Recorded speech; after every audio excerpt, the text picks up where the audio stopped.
चलिए दोस्तों नमस्कार, मैं हूं परेश पुराणिक और आप देख रहे हैं परेश वाणी। दोस्तों आज फिर मैं एक इम्पॉर्टेंट वीडियो आपके लिए लेके आया हूं। ये भी एक लेटेस्ट इंसिडेंट है। सुप्रीम कोर्ट में भी एक जजमेंट आया है और इस जजमेंट से हमको एक लर्निंग मिली है दोस्तों। यदि आप भी कोई प्रॉपर्टी सेल कर दिया है या करने वाले हैं या करने का सोच रहे हैं तो आपको ये वीडियो ध्यान से देखना चाहिए और क्या गलती इन्होंने की है और वो क्या गलती आपको नहीं दोहरानी वो हम समझते हैं इस वीडियो से। इसमें दोस्तों हुआ क्या है, दो पार्टीज है, एक आनंदीबेन है और जो रिस्पोंडेंट है वो है अरविंद भाई कल्याण जी।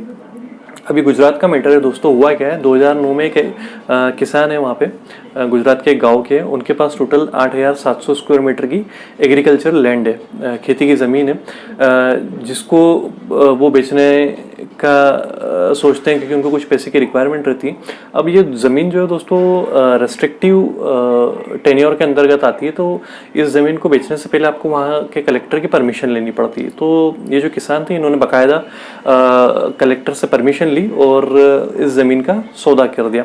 अभी जो 8,700 स्क्वायर मीटर की इनके पास लैंड थी, इसको 200 स्क्वायर मीटर के हिसाब से इन्होंने कलेक्टर की परमिशन से, बिग ड्यू परमिशन, इसको सेल कर देते हैं ये और उसकी बाकायदा रजिस्ट्री भी कर देते हैं और उसकी जो सेल डीड की टर्म्स एंड कंडीशन है उस हिसाब से इनको टोटल 40 चेक वो इशू करते हैं और जो टोटल वैल्यू होती है इस ट्रांजैक्शन की वो होती है 1,74,00,000 रुपए और वो ड्यू कोर्स में उसका पेमेंट करने की बात उस सेल डीड में करते हैं।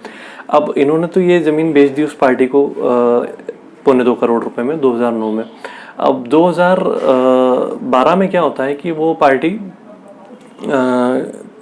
उसको फर्दर आगे किसी और पार्टी को सेल कर देती है और वो जो सेल करती है वो करती है 2 करोड़ रुपए में। अब 2013 में क्या होता है कि ये ट्रांजैक्शन कंप्लीट हो जाता है।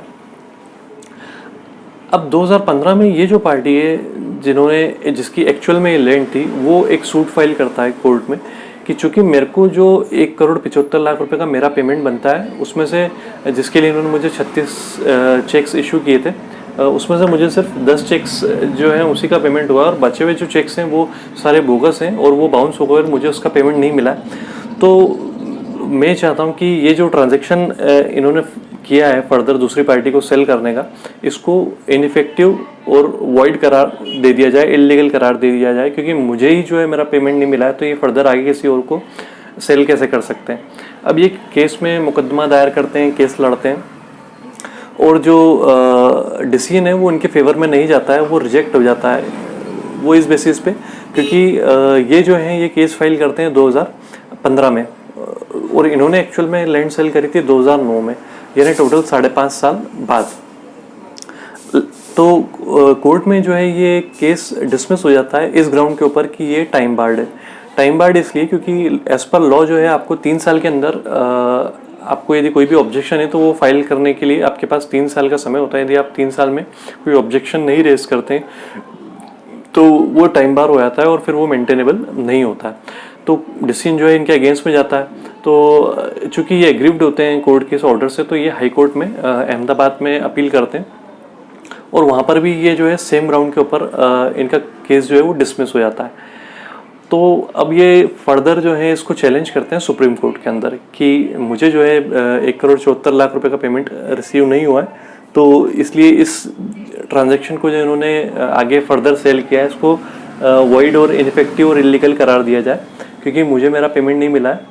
तो अब जब ये मैटर सुप्रीम कोर्ट में आता है तो सुप्रीम कोर्ट क्या करता है, सुप्रीम कोर्ट कुछ सवाल करता है इनसे कि यदि मान लो हम एक सेकंड के लिए मान भी लें कि आपको पेमेंट रियलाइज नहीं हुआ है बचे हुए चेक्स में, खाली 10 चेक से आपको 40,000 रुपये मिला है, तो 1,74,00,000 में से आपको 40,000 का पेमेंट मिला है, यानी मोटा मोटा 99% जो है आपको पेमेंट रिसीव नहीं हुआ है। तो हम ये कैसे मान लें कि किसी व्यक्ति को इतनी बड़ी डील में 99% तक का पैसा रिसीव ही नहीं होता है और वो 5 साल तक साइलेंट रहता है, कोई ऑब्जेक्शन ही रेज नहीं करता है।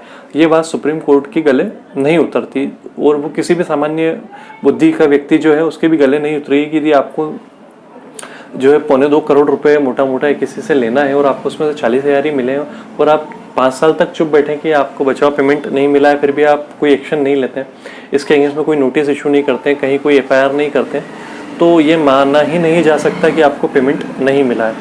दूसरी बात ये कि वो जो सेल डीड है जब आपने उस पार्टी को सबसे पहली बार ये सौदा हुआ था, तो जब उसकी रजिस्ट्री हुई थी तब आप खुद वहाँ पे पर्सनली मौजूद थे। आपने उस सेल डीड में लिखवाया है कि हमको फुल कंसिडरेशन जो है वो रिसीव हो गया है। तो जब आप खुद ये एक्सेप्ट कर रहे हैं कि आपको पूरा कंसिडरेशन जो है वो रिसीव हो गया है, रजिस्ट्री के वक्त आप पर्सनली वहाँ प्रेजेंट रहते हैं। तीसरी बात ये कि जब आप ये जो व्यक्ति है, ये जिसने फर्दर आगे लैंड परचेस करी है, उसने जब लैंड परचेस की थी तो उसने इंक्वायरी करी थी उसके टाइटल को लेकर कि ये कहीं कहीं डिस्प्यूटेड तो नहीं है। तो वो टाइटल जो है बिल्कुल क्लियर पाया जाता है, मतलब कि आपने उस समय भी कोई ऑब्जेक्शन रेज नहीं किया था, यानी कि आप सेटिस्फाइड थे इस बात से कि ये जो ट्रांजैक्शन हुआ है वो बिल्कुल जेन्युइन है। आपने कहीं कोई विज्ञप्ति नहीं निकाली कि मेरा पैसा नहीं मिला, ये लैंड डिस्प्यूटेड है, आगे कोई भी इसको खरीदना चाहे तो पहले आप संपर्क कर लें, इस तरह की कोई भी घटना नहीं होती है। तो सुप्रीम कोर्ट जो है, और एक और इम्पोर्टेंट बात कि यदि आपको ऐसा कुछ था भी एक सेकंड के लिए मान लिया जाए, तो आप 5 साल तक क्या कर रहे थे, आपको 3 साल के अंदर अंदर उसका सूट फाइल करना था, तो टाइम बार्ड भी है। और दूसरा, आपको पेमेंट नहीं मिला है, ऐसे कोई एविडेंसेस नज़र भी नहीं आते हैं, क्योंकि आपने कहीं कोई एक्शन लिया ही नहीं है, आपने कहीं कोई कंप्लेंट नहीं की है, आपने ऐसा कोई बैंक स्टेटमेंट प्रोड्यूस ही नहीं किया। आपने यदि कोई चेक बाउंस हुए तो वो जो चेक रिटर्न हो गए वो भी आपने कहीं प्रेजेंट नहीं किए रिकॉर्ड में।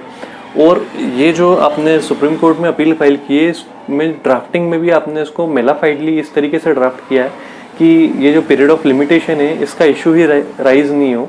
इसलिए आपने जो एक्चुअल 2009 में जो सेल डीड हुई थी, आपने उसका ईयर जो है वो इस ड्राफ्टिंग में हाइड कर दिया है, ताकि ये पता ही नहीं पड़े और ये जो लिमिटेशन वाले इशू है वो राइज ही ना हो अगर आप 2009 मेंशन ही नहीं करेंगे।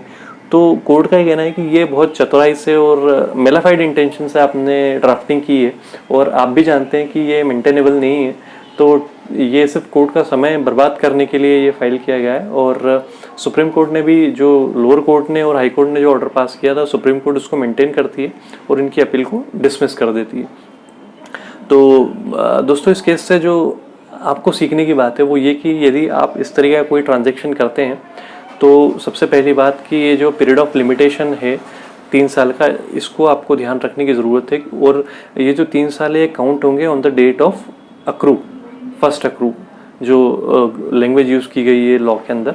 इसका मतलब ये कि जब पहला ट्रांजैक्शन होता है उस दिन से वो 3 साल काउंट होंगे, ना कि फर्दर आगे जो ट्रांजैक्शन होते हैं वहाँ से काउंट होंगे। ठीक है, तो आपको 3 साल का बहुत जो टाइम पीरियड है उसको आपको माइंड में रखने की ज़रूरत है कि यदि आपको कहीं भी कोई ऑब्जेक्शन है तो 3 साल के अंदर अंदर, जिस दिन भी आप प्रॉपर्टी सेल करते हैं, आप एक्शन लेना है तो उस पीरियड के अंदर ले लीजिए, अदरवाइज वो मेंटेनेबल नहीं रहेगा।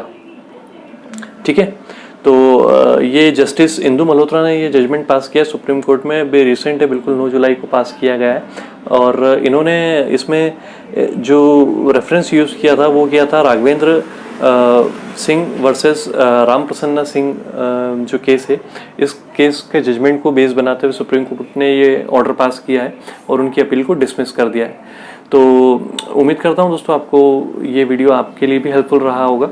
और यदि आपको कुछ पूछना है तो आप कमेंट बॉक्स में पूछ सकते हैं, और यदि वीडियो पसंद आया है तो लाइक कीजिए, शेयर कीजिए, सब्सक्राइब कीजिए। आगे भी आपके सामने इस तरीके की यूज़फुल इन्फॉर्मेशन और इम्पोर्टेंट केस लॉज में लेकर आता रहूँगा। Thank you.